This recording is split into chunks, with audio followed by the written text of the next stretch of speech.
Salamat din sa'yo sa mabait mo na pag-imbita.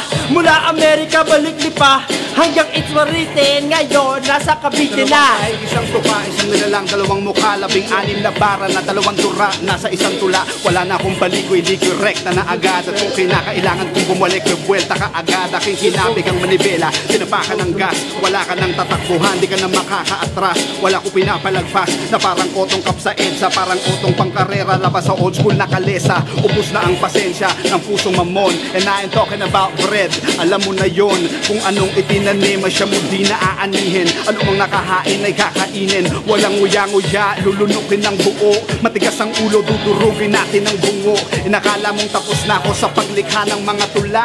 Ngayon pa nga lang ako nagsisimula. Check it, ang boses ko'y malatupak, ang flow ko'y malabigi. Pinagsama-samang kay kanina, Eminem at Drizzy. Most Def at Taligwali, Reverend Ron, Jay the Kiss, nasa konting KRS-One. Kalilipat ko lang sa bagong eskwela, new school, pero nanggaling sa old school era. Ang unang tapak sa aking bagong paaralan, medyo nangangapa pa sa mga bagong kalakaran. Ngayon ay kakapalan ko na lalo ang aking mukha upang mag-aalaman. Sino ang malupit sa paggawa ng tula at awitin? Isa kang alipin, sinubukan mo kung tularan, hindi mo man aminin. Ako ang alpha at omega ng tugmaan, ang tangan-tangan na yan natatanging kayamanan. Tumatak na sa larangan at isipan parang deja vu.